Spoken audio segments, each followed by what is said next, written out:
Alors bonjour, bienvenue à Apprendre et Entreprendre. Francis Brault de chez Vendor, animateur du podcast Apprendre et Entreprendre et artiste d'affaires chez Vendor. Vendor, on est un cabinet de croissance. On aide les entreprises à passer à différents niveaux, autant au niveau du lancement que de la croissance. Aujourd'hui, ça va être une journée chocolatée. Je m'entretiens avec Samuel Pépin de la Pralinière. Bonjour Samuel, ça va bien? Oui, bonjour, merci. Je me sens fargé dans mes mots, je parle trop vite, trop de café. Ah oui, ben, prends un petit peu de chocolat, ça va t'aider. Ouais, ça fait le même effet que le café, mais c'est moins Mhm. intense. Bon, Samuel, bienvenue à l'émission aujourd'hui. Très content de t'avoir. Moi, soit dit en passant, je suis le plus grand amoureux de chocolat qui existe. Si ça serait pas de ma shape, j'en mangerais 4 fois par jour, mais c'est ça. Comme on dit, faut faire attention à sa ligne parce que. Est-ce que c'est vrai en fait que le chocolat ça nous fait prendre du poids ou on a l'expert devant nous là? Ben, en fait, je pense que je suis pas expert en nutrition, mais tout ce qu'on prend à l'excès nous fait probablement pas du bien. Donc, c'est de doser tout simplement. Mais je pense qu'à petite dose de chocolat, ça fait beaucoup plus de bien que de mal, là. 100%. Est-ce que c'est vrai que le chocolat, c'est un antidépresseur? Est-ce que Oui, t'as... apparemment qu'il y a des vertus. Il y a plusieurs vertus comme ça qu'on lui donne, mais je pense que le plus important, c'est comment on se sent à ce moment-là. Fait que ce chocolat, je pense que il y a un dicton qui dit 9 personnes sur 10 aiment le chocolat, puis la 10e personne ment. Donc, je pense que c'est assez révélateur. Là. Tout le monde se sent bien avec un petit morceau de chocolat, une petite bouchée. Là. 100%, 100%. On va débuter, en fait, par te présenter. Même si on est allé un petit peu dans les statistiques de chocolat.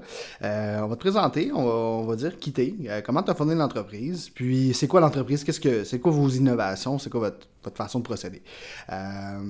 Samuel, explique-nous un peu, c'est quoi ton parcours, qu'est-ce que tu as fait avant de lancer ton entreprise.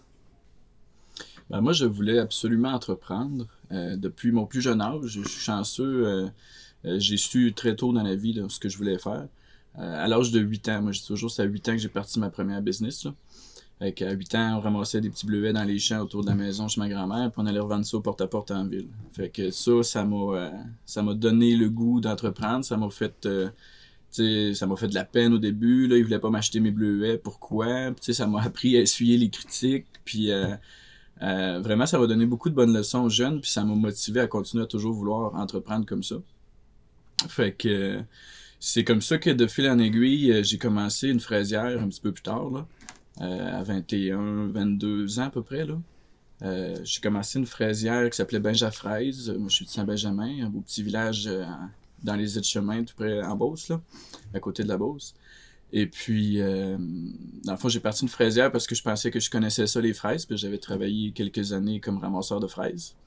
Maintenant, il y a tout un monde entre opérer une fraisière puis ramasser des fraises. Là. Je m'en suis rendu compte après quelques années, mais c'est quand même ce qui m'a lancé, ce qui m'a propulsé, puis ce qui m'a permis éventuellement de faire l'acquisition de l'entreprise là, que je m'occupe aujourd'hui. Là. Puis qu'est-ce qui est arrivé? T'as eu ton entreprise de ta fraisière, après ça, c'est quoi, tu t'es un peu tanné de cette industrie-là pour faire autre chose? Non, je me suis pas tanné. J'ai continué la fraisière longtemps. C'est juste qu'à un moment donné, il y a eu, bon, on va en parler plus loin, là, mais il y a eu des décisions à prendre au niveau de comment focuser, comment choisir. Là, tu sais, quand on choisit quelque chose, on renonce à d'autres bien souvent. Là. J'aimais bien ça, la fraisière, mais c'était un travail quand même très difficile. C'était une petite entreprise, petit budget, une très courte période de récolte, très courte période de revenus. Pardon, donc c'était. Puis j'étais pas. Je suis encore un petit peu comme ça, là, mais j'étais pas très patient. Ok, on va dire demain. Puis en agriculture, ben, quand tu plantes, faut attendre que ça pousse. Maintenant, dans le chocolat, ben, on peut faire du chocolat. Si on a une idée, on le fait, puis on le vend après-midi, puis ça va être correct. Dans les bleuets, ça va prendre 5 ans avant que ça pousse, puis que tu aies une récolte là, qui en vaut la peine. Donc, ça, je trouvais ça très difficile. Puis, l'aspect saisonnier aussi de l'entreprise, je trouvais ça difficile. Mais, donc, j'avais pris la relève là, de la pralinière à ce moment-là, parce que, le chocolat, c'est plus... en fait, la haute saison, c'est plutôt l'hiver, alors que les fraises, ben, c'était l'été, donc ça venait bien combler l'année. Puis, éventuellement, ben, on a pris plusieurs bonnes décisions à la pralinière qui ont fait en sorte que c'est devenu difficile de garder une autre entreprise sur le side que je m'occupais avec le petit lousse qui me restait, là, qu'il n'y en avait plus beaucoup de petits lousses dans le fond. Là. Ouais, effectivement, mais je pense que c'est une bonne décision de la faire parce que on le voit quand on a un produit saisonnier, c'est très très difficile d'avoir en fait d'avoir une stabilité financière pour l'entreprise. Là. C'est des pics, c'est du travail intense, c'est du travail acharné. Pendant cette période-là, j'ai de la famille qui sont dans l'agriculture, puis pendant la période propice, là, il y a 2 périodes dans l'année propices. Ils n'ont pas de vie en fait, là, c'est juste travail, travail, travail. Puis après ça, ben, l'hiver, ils doivent faire autre chose. Fait que c'est sûr, pour un modèle d'affaires, c'est très, très difficile de croître. Puis en plus, si on veut croître, il faut avoir plus de chance. Ça prend énormément de cash flow. Fait que c'est un peu, selon moi, c'est un peu limité là, comme modèle d'affaires. On peut pas expandre notre business à l'international parce qu'à un moment donné, trouver de la main-d'œuvre pour faire ça, c'est très très difficile. Sinon, il faut faire appel avec des gens à l'externe. Après ça, des champs, ça coûte une fortune, des champs, puis c'est pas tant rentable non plus de commencer à acheter des champs, étant donné que ça coûte très cher. Fait que c'est beaucoup, beaucoup d'investissement pour en bout de ligne, peu d'options de croissance. C'est intéressant le move que tu as fait. Comment c'est arrivé la pralignère? C'est une opportunité qui t'a été présentée comme ça sur la table ou tu as fait des recherches un peu? Ben oui, écoute, moi je voulais entreprendre en région. Je savais pas trop identifier de domaine plus que ça, mais l'alimentaire m'intéressait beaucoup. La pralinière à ce moment-là, ça s'appelait Carsona la pralinière. OK. Puis le premier nom Carsona était quand même, s'il était pas en premier pour rien, là, c'était le gros de l'entreprise dans le fond. Carsona, c'est de la distribution, même avant que j'arrive, là, ils imprimaient eux-mêmes, là, mais des cartes de souhait principalement dans beaucoup d'IGA métro, beaucoup de grandes chaînes là, à travers toute la province, de la Gaspésie à Gatineau. Donc on se promenait, on avait nos représentants, puis on allait remplir les racks de cartes de fête en fonction de ce qui manquait. Fait que c'était plus que la moitié du chiffre d'affaires de l'entreprise qui dépendait de Carsona au départ. Évidemment, moi, c'était pas le morceau que j'avais identifié comme porteur d'avenir, puis hyper motivant. Mais, tu sais, quand tu prends la relève d'une entreprise, ben, faut que tu respectes ce qui était là avant toi. Puis, il faut que tu respectes aussi les engagements financiers que tu as pris pour prendre la relève de cette entreprise-là. Donc, pendant un certain temps, on a fait les deux, là, continuer les cartes de souhait, puis développer la chocolaterie. Mais ce qu'on voulait vraiment miser, c'était ça, là, développer nos crèmeries, nos chocolateries, pour éventuellement remplacer là, le déclin des cartes, le déclin inévitable, je dirais, des cartes de souhait. Là. Mais explique-nous comment ça s'est passé, là, une acquisition d'entreprise, parce que c'est ça que tu as fait en bowling, tu as fait l'acquisition d'une entreprise. C'est quoi le processus, sans tomber dans les chiffres, là, mais c'est quoi le processus par lequel tu as passé pour faire ça? En fait, moi, je suis allé voir, c'était le CLD à l'époque, là. C'est comme, comment on pourrait dire, l'organisme économique de la région. Ouais. La personne qui détenait l'entreprise les avait déjà approchés, eux, pour tenter d'identifier un releveur. Ça faisait quelques années que c'était avant, c'était connu quand même, là, au niveau du CLD puis des gens du coin. Fait que moi, j'ai été voir au CLD qu'est-ce qu'il y avait disponible, puis ils m'ont montré quelques entreprises, dont celle-là que j'ai beaucoup aimé tout de suite, puis qui est relativement simple à comprendre, on va dire. Là, chocolat, crème glacée, il faut bien faire ça. Il y a plein de choses qui sont complexes, mais moi, je suis pas un gars qui est capable de gérer une entreprise qui va faire des fusées lunaires, mettons. Là. Donc, celle-là je l'aimais bien. Puis, je voyais beaucoup de potentiel au niveau de la crèmerie chocolaterie. Là, ça fonctionnait déjà très bien. C'était seulement à la queue de chemin. C'était plus petit pas mal. C'était saisonnier encore. Mais je voyais le potentiel. Puis maintenant, ben, on l'a ouvert à d'autres régions puis à l'année. Donc, comment que ça s'est fait? C'est comme ça. Je suis allé voir les gens du CLD, puis ils m'ont présenté l'entreprise. On a fait quelques rencontres, puis par le Georges, ben, j'ai eu la chance de prendre la relève de cette belle entreprise-là. Donc, j'ai passé de un employé, incluant moi, avant l'acquisition, à peut-être une dizaine au lendemain de l'acquisition. Là. Fait que Wow! c'est quand Wow! même tout un changement de manière d'opérer, de manière d'être, là, puis de travailler. Là. Du jour au lendemain, je suis le maître de mon destin, je fais ce que je veux quand que je veux, hein, parce que c'est ça, être quand on est seul, à avoir 10 personnes qui dépendent de nous, là, c'est une autre affaire. Comment t'as géré ça? Je présume que le stress, est-ce que t'as été stressé? C'est quand même gros, là, c'est du jour au lendemain. On se réveille un matin, on a 10 employés à notre charge. Est-ce que t'avais déjà fait ça avant ou t'avais jamais fait ça? Avoir 10 Non, employés? non, c'était vraiment... on se lance puis on y va. Écoute, des fois, la ligne entre l'ambition et la folie est mince, là.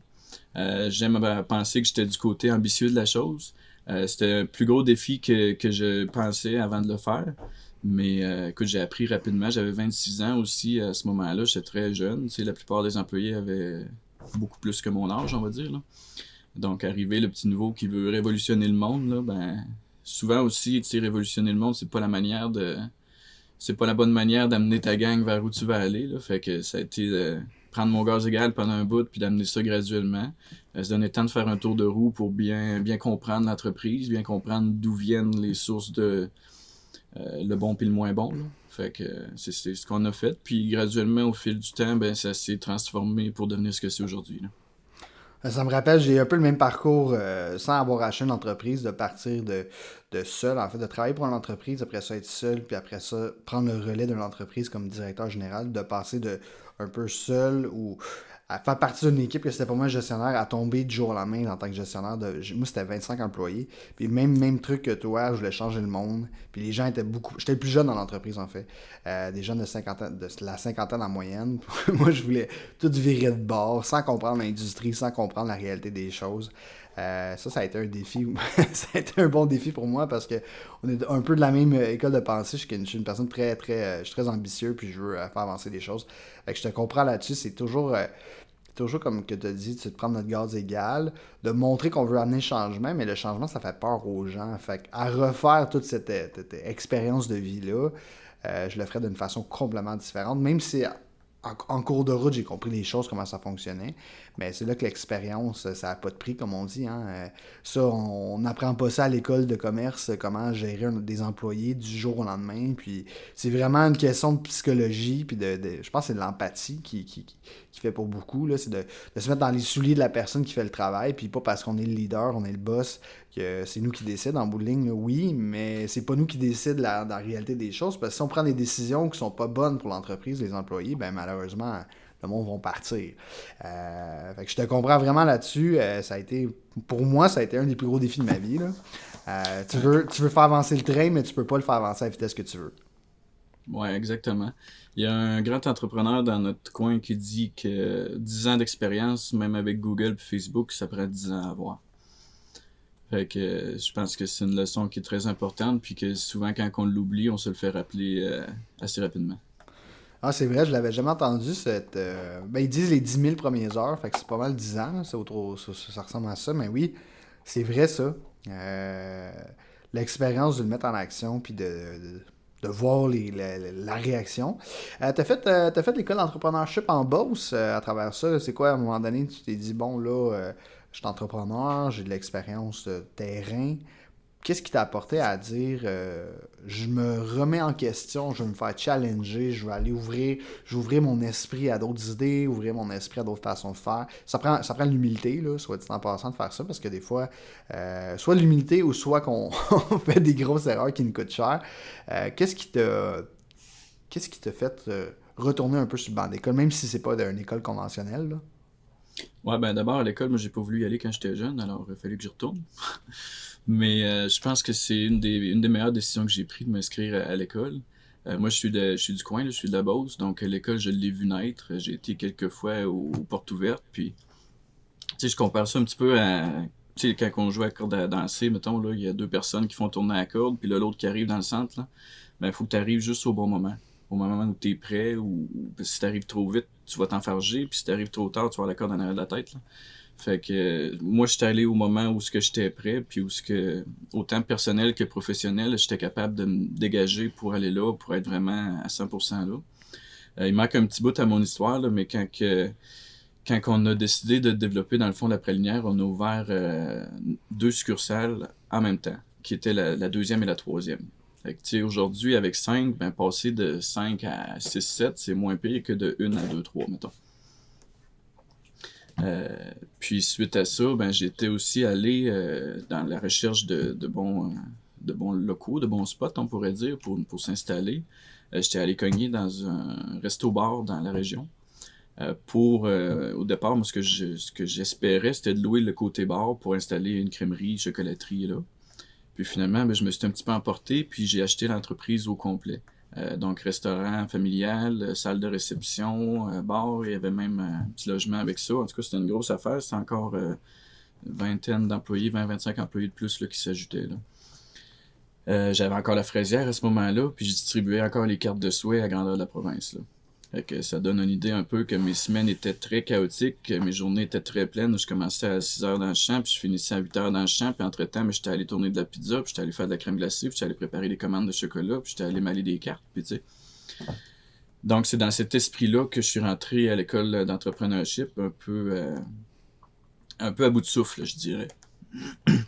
Le premier coach, le premier entraîneur qu'on a eu, je me sentais quasiment comme un peu trop groupie. Là. Je me disais, faut pas que je capote de même à chaque fois qu'il va y avoir un coach, un entraîneur qui va venir nous parler. Mais le premier, j'ai vraiment connecté dessus.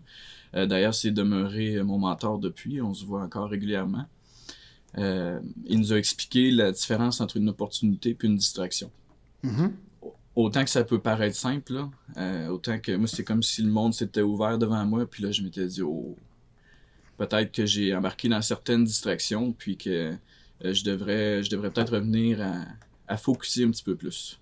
Fait Explique-nous que, la différence. Je suis 100% d'accord qu'il y a une grande écart entre les deux, là. Mais je pense que ça c'est un très bon point de vue, puis un très bon conseil, je pense, que tu pourrais expliquer rapidement, juste sans tomber dans l'élaboration complète, là. Mais c'est quoi la différence entre une opportunité et une distraction? mais je pense que c'est à chaque personne d'identifier selon son objectif, ses visions, sa vision, quelle est l'opportunité, la distraction pour elle. Mais tu sais, je dirais qu'un exemple assez clair pour nous qui veut développer des crèmeries, aller acheter un restaurant, c'est pas c'est une distraction. Même si des fois, tu sais, c'est difficile parce que le montage financier fait du sens, t'es capable de faire ça, puis oui, tu vois avec les chiffres, ça va te rapporter, ça va être bon, sauf que il y a le coût d'opportunité aussi à calculer. Quand tu fais ça, tu fais pas d'autre chose, tu sais. Fait que, Ouais, ouais, c'est 100% vrai. C'est comme le concept de dire, ah, je vais acheter de l'immobilier, mais je veux pas gérer des locataires. Je veux dire, faut que ça suit, là. Je veux dire, il y a un engagement, une responsabilité, il y a des risques qui viennent avec. Ben 100%, c'est vrai. Puis, mais le challenge qu'on a, les entrepreneurs, puis en tout cas, moi, je suis comme ça, je suis opportuniste. Mais je suis moins intense que j'étais, là, parce qu'avant ça, j'achetais tout, puis je voyais des opportunités partout, puis il y en a des opportunités partout, puis il y en a vraiment beaucoup. Puis la beauté d'un entrepreneur, c'est qu'on est capable de voir un modèle d'affaires, puis dire, hey, on pourrait faire ça comme ça, le changer, puis amener d'autres résultats, des résultats supérieurs. Fait que ça, c'est de se focusser, mais pour moi, c'est très difficile parce que si je m'écouterais, en bout de ligne, j'aurais 150 compagnies dans 150 secteurs d'activité différents. Mais la réalité, c'est que pour l'instant, c'est pas réaliste de faire ça parce que quand on est entreprise, même si le monde dit ah, mais on va engager, on va déléguer, on va engager un DG qui va s'occuper de tout faire les choses, dans les débuts, t'as pas l'argent de faire ça. Et il n'y a pas la même vision que toi, cette personne-là, parce que tu n'as pas assez monté une grosse structure pour que les trucs se transfèrent automatiquement ou presque automatiquement à cette personne-là. Euh, Comment tu vis ça, toi, dans la vie de tous les jours, de gérer cette entreprise-là, puis d'être un peu, en fait, être le DG, le président, puis de t'occuper des opérations quotidiennes? Comment tu trouves ça?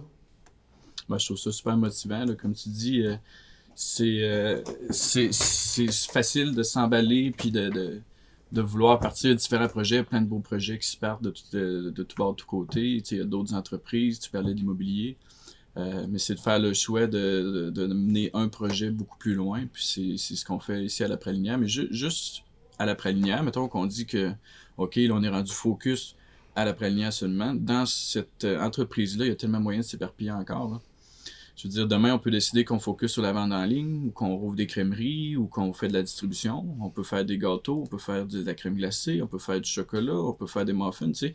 Tu comprends que les opportunités de s'éparpiller sont encore immenses, même en étant focus dans une seule entreprise.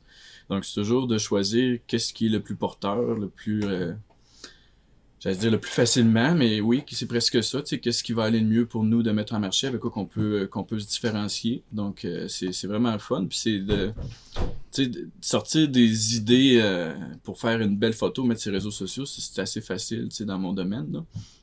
Après, d'avoir toute la logistique en arrière, s'assurer que tout le monde a l'inventaire, que tout le personnel est bien formé, prêt à recevoir les clients avec ça à toute heure du jour, c'est d'autres choses, tu sais. Fait que faut y aller dans le respect de tout ça. Faut que toute l'entreprise, puis les personnes à l'intérieur de l'entreprise aient une croissance aussi là, à travers tout ça, là. Faut respecter, tu sais, faut donner le temps au temps finalement. 100% vrai. 100%, c'est important, ça. C'est facile de faire de la pub sur les réseaux sociaux, mais que la marchandise soit livrée selon la promesse, ça, c'est tout un autre monde.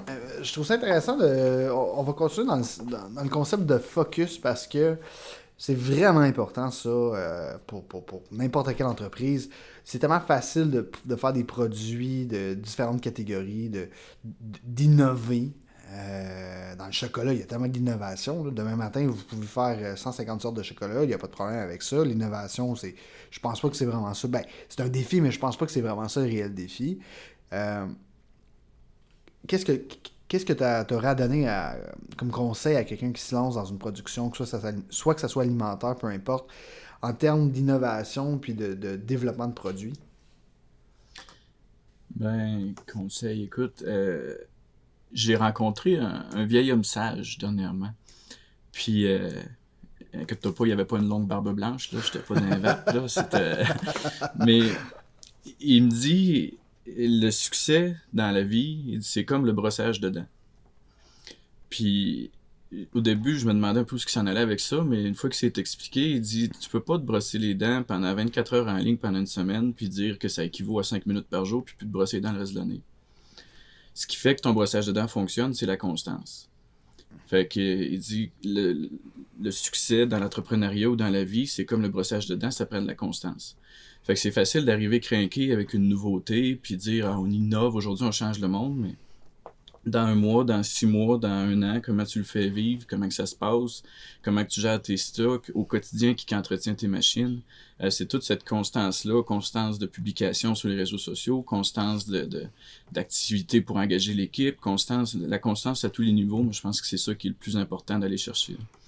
C'est facile, tu sais, on va comme ça aujourd'hui, moi je trouve ça motivant là, quand on prenne le temps de discuter ensemble, ou on va à une conférence, on sort crinqué, on va changer le monde, on revient de l'école d'entrepreneurship de Beauce, on vire l'entreprise à l'envers en 2 jours, mais c'est pas comme ça que ça marche. Ça prend de la constance, puis pour que l'équipe embarque, on parlait de ça tantôt, avoir l'adhésion de l'équipe, ben il faut qu'ils sentent que c'est constant, puis que c'est pour le long terme, puis que c'est pas juste un feu de paille, on va dire.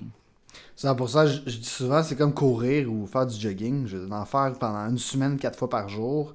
Ça sert à rien, tu vas juste te faire mal. Tandis que Mm. si ton but c'est d'avoir un meilleur cardio, allonger ta performance, allonger ton nombre de kilomètres, puis raccourcir ton temps, ben c'est d'en faire 3 fois par semaine, mais à l'année. Tu sais, c'est le même concept que le brossage de dents. Et je pense que le jogging, c'est très, très facile à comprendre. Tu sais, au début, tu es soufflé, après ça, ça va bien, tu commences à prendre un beat.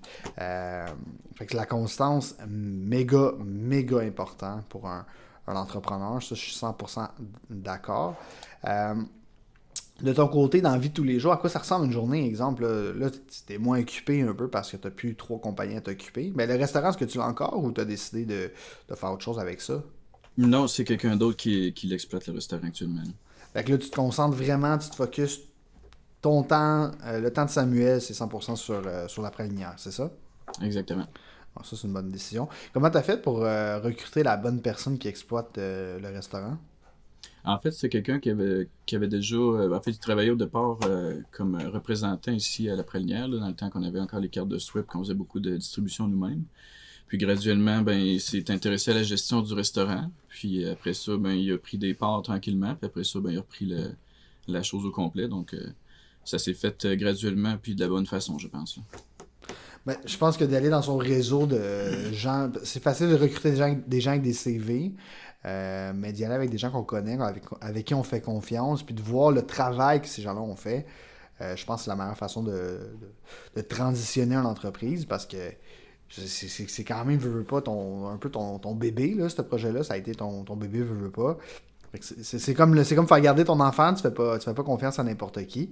Euh, Ça a été vraiment, vraiment intéressant. Je pense que le mot d'ordre aujourd'hui, si je peux dire ça, c'est de focusser sur les bonnes choses. Exact. Tu sais, c'est dur à être en affaires, on se fera pas de cachette, là. Je veux dire, quand on regarde des fois, tu sais, si on signe des bails de 5-10 ans dans une bâtisse commerciale, au bout de 5-10 ans, il y a beaucoup, beaucoup de locataires qui vont avoir changé, tu sais. Fait que ça donne quand même une bonne lecture que c'est très difficile. Puis, faut juste en prendre conscience au départ. Faut pas se faire peur puis dire, ah, on fera rien, on freeze, c'est trop tough. Mais il faut en prendre conscience parce que c'est ça qui va nous permettre d'avoir justement cette constance-là au bout de 2 ans, 3 ans, parce qu'il va en avoir des moments difficiles, il va en avoir des moments de doute, mais il faut se rappeler pourquoi on le fait, qu'est-ce qui nous a motivés au départ, puis c'est ça qui va nous donner la force de garder le cap un peu là, dans les moments plus difficiles. Ouais, puis de pas le faire si on pense que c'est trop pour nous, dans le sens que si on le sait qu'on n'est pas prêt à faire des journées de 16 heures, puis de courir à gauche, à droite, éteindre des feux, si on le sait qu'on n'est pas fait pour ça, c'est d'être humble, puis se dire, moi je suis pas fait pour ça. Puis quand je dis je suis pas fait pour ça, c'est que peut-être t'as pas envie d'avoir ce style de vie-là, ou peut-être t'as pas envie d'être dans ces émotions-là. Fait que je pense que c'est d'être honnête avec soi-même, parce que ça a l'air bien cool d'être entrepreneur, puis tout le monde veut être entrepreneur. Mais 90% des entreprises ferment après 5 ans. Fait que je veux dire, ça en dit long, là. Puis c'est pas parce que le modèle d'affaires il est pas bon que l'idée est pas bonne, c'est que l'entrepreneur était peut-être pas fait pour ça, ou qu'il avait pas bien réfléchi puis la réalité, c'est que un entrepreneur, tu sautes en bas d'un avion, t'as pas de parachute en bâtiment en descendant, mais c'est d'être conscient. Puis je pense que ça, c'est très important, d'être conscient que tu vas devoir faire avec ce que tu as. Tu vas devoir tricoter, tu vas devoir, comme on dit en anglais, bootstrapper tes choses. C'est que tu n'as pas d'argent au début. Puis tu dois vendre pour faire de l'argent, mais pour vendre, tu dois avoir un produit. Fait que, tu sais, c'est l'œuf ou la poule. C'est toujours ça, c'est toujours ça, la réalité d'un entrepreneur. C'est l'œuf ou la poule. À tous les jours, en tout cas, moi de mon côté, c'est toujours ça la question que je me pose. Je sais pas toi de ton côté comment tu prends tes décisions, mais faut que tu saches que chaque action, il y a une réaction, puis que cette réaction-là, il faut que tu sois prêt à l'encaisser, respecter ta décision, puis de ne pas avoir peur aussi de juste, si tu vois que ça ne fonctionne pas, de juste tirer à la plug sur cette idée-là, sur ce projet-là, parce qu'en bout de ligne, si tu sais concrètement que ça ne marchera pas, même si tu as beau essayer, ça se peut que ça ne fonctionne pas. Toi, est-ce que ça t'arrive des fois de lancer des produits, puis que finalement, au bout de, je sais pas, au moins 2-3 semaines, ça marche pas, vous arrêtez de le faire? Ben, pas au bout de 2, 3 semaines, mais effectivement, on sort beaucoup de nouveautés qui sont pas toujours des hits, puis c'est correct, puis il faut se permettre de faire ça.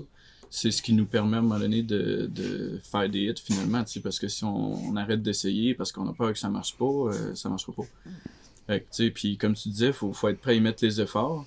Tu parlais de travailler 16 heures par jour. Moi, je pense pas qu'une entreprise devrait être bâtie en fonction de faire travailler 16 heures par jour une personne, mais à un moment donné, il faut ce qu'il faut. S'il y a un bout où il y a des efforts supplémentaires à donner, ben, tu sais, ma grand-mère dirait, tu l'as voulu, tu l'as eu, là. Fait que c'est ça. Mais dans les débuts, quand tu parlais tantôt que tu avais ta fraisière, tu avais ton entreprise, la première, plus le resto, tes journées, c'était ça, là. C'est sûr, là. Ouais, ouais, c'était des journées beaucoup trop intenses, mais c'est ça, il faut ce qu'il faut. Puis ça m'a permis d'apprendre qu'il y a d'autres façons de faire et d'autres façons de voir. Puis, tu sais, à un moment donné, tu commences tranquillement pas vite, tu sais, quatre pattes dans le champ, arracher des pissenlits à la grande journée avec les fraises, là, j'avais le temps de réfléchir quand même à mon affaire, mais tu sais, plus ça avance, puis même aujourd'hui, je te dirais, tu bâtis, puis là, tu te rends compte que si tu veux aller encore au palier, au prochain palier, ben, ce que tu as fait pour te rendre à ce palier-là te permettra peut-être pas d'aller au prochain palier. Donc, faut que tu revoies encore, faut que tu remettes en question tout ce qui a été fait jusqu'à maintenant pour être capable de prendre le step de plus, là. En fait, il n'y a pas d'ascenseur qui nous monte au top, c'est une marche à la fois. Puis les Mm. marches, des fois, c'est des marches de 12 pouces, puis des fois, c'est des marches de 36 pouces. Fait que c'est pas toujours la même réalité, 100%. Puis le défi là-dedans, c'est de savoir le bon focus, déléguer, puis d'être conscient que l'entreprise, elle peut pas dépendre de nous. Parce que si tu fais tout dans l'entreprise, si tu n'as pas d'entreprise, en fait, tu es travailleur autonome, puis c'est pas la même chose. Je veux dire, il y a une grosse écart entre un modèle d'affaires qui te génère des revenus, puis une entreprise qui dépend de toi, que si t'es pas là, ça opère pas. Euh, Exactement. Dans un livre, j'avais lu, il y a une différence entre un propriétaire d'entreprise puis un travailleur autonome. Je sais pas si tu l'as peut-être déjà vu aussi, celle-là, là. Propriétaire d'entreprise, s'il part 1 an puis il revient, sa business va aller mieux, mais qu'il revienne. Travailleur autonome, s'il part 1 an, ben, sa business va être fermée, mais qu'il revienne. c'est ça. Puis si on s'en tient à cette définition-là, il y a bien des entreprises que même si on 25, 50 employés, si le propriétaire part, la business en souffre beaucoup. Donc, c'est sûr que moi, j'essaie de m'orienter pour pas que ça fasse ça. Puis, tout ça, ben, c'est dans la manière de s'entourer. Puis, moi, je suis très chanceux, je suis entouré des bonnes personnes à plusieurs niveaux dans l'entreprise. Fait que c'est ce qui me permet aussi de pouvoir prendre le temps de jaser ce matin, puis de profiter aussi de beaux moments au travers de tout ça, là. Super, ben oui, 100%. Puis c'est trouver les bonnes personnes, c'est trouver vraiment les bonnes personnes à qui on peut faire confiance. Ça, c'est vraiment le défi. Puis je pense qu'il y a un stade aussi dans l'entreprise. Tu sais, si on part au jour 1 à dire je délègue tout, puis je me retire de l'entreprise, à moins d'avoir vraiment un modèle d'affaires qui gère son propre cash flow, puis qu'on ait déjà pas un stade de maturité, mais presque un stade de maturité pour l'entreprise. C'est pratiquement impossible dans les débuts de complètement se retirer, à moins d'être un investisseur. Puis encore là, il faut quand même avoir un nez là-dedans. Euh, Mais déléguer, ça veut pas dire, pour moi, ça veut pas dire de complètement se retirer non plus. Ça veut dire, par exemple, de donner une responsabilité plus qu'une tâche.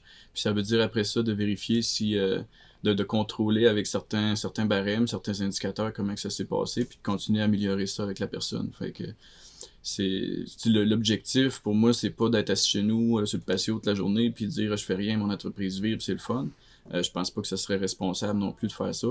Je serais pas bien dans ça, ça me motiverait pas, puis c'est pas, je pense pas que je garderais ma job longtemps, là. Je dis, même si l'entreprise est à moi, à un moment donné, si tu as la chance d'avoir un petit peu d'avance ou d'être numéro un dans un marché, ben faut que tu continues à penser comme si tu étais le numéro 2 qui essaye de devenir numéro un parce que sinon, inévitablement, ça va arriver, là. Et ouais. probablement plus vite qu'on le pense. Fait que c'est toujours dans un objectif d'amélioration qu'il faut aider nos gens à croître au travers de l'entreprise qui croient. Ouais, parce que les gens ils se disent je vais avoir une entreprise pour rien faire. Il y en a qui partent avec cette idée-là, je vais acheter une entreprise ou je vais bâtir une entreprise pour pouvoir être le boss puis regarder ça aller, mais la réalité c'est que c'est pas ça. Faut que tu sois, selon moi, quand tu es entrepreneur, faut que tu sois prêt à faire tous les jobs et plus encore. Et faut que tu sois prêt à travailler plus fort que tout le monde. Je dis pas de travailler physiquement ou manuellement, mais c'est de travailler toujours dans notre tête, puis de toujours faire. C'est un jeu d'échecs, penser à des moves d'avance, puis toujours être dans le game. C'est ça qui fait la différence. Puis ton rôle en tant que président d'entreprise, ben, c'est ça, c'est d'être dans le game, puis de voir où est-ce que la game s'en va, puis de voir les opportunités, sur quoi est-ce que je me concentre, sur quoi est-ce que l'entreprise se concentre, puis d'essayer de faire le mieux que vous pouvez avec ça. Là, c'est vraiment un bon podcast. On pourrait l'étirer pendant 3 heures aujourd'hui. C'est très pertinent. J'aime ce que j'entends. Mais je pense qu'on pourrait en refaire un autre éventuellement. Mais je pense que le tagline aujourd'hui, c'est on doit apprendre à se concentrer sur les bonnes opportunités. C'est ça que j'ai retiré, moi, en tout cas, de ton message. Est-ce que tu avais un mot de la fin que tu voulais dire aux gens? Ben, un mot de la fin, écoute, peut-être une chose là qui est important pour nous de plus en plus, c'est de partager la mission de l'entreprise. Puis moi, ma job, c'est de la faire vivre, puis de la partager, puis de s'assurer que tout le monde soit mobilisé par ça. Donc maintenant, on a ouvert au printemps là, notre 5e succursale de la Pralinière. En ce moment, ils sont toutes pas mal situées dans Beauce et Chemin. Donc notre mission, là, c'est qu'on veut bâtir une marque provinciale de premier plan qui va offrir des petits moments de bonheur sucré au plus grand nombre de gens possible. Donc, on s'est donné un horizon jusqu'en 2030 là, pour arriver à être reconnu comme une marque provinciale. Ça va se faire avec un mix en ligne, puis en magasin, en crèmerie, en chocolaterie.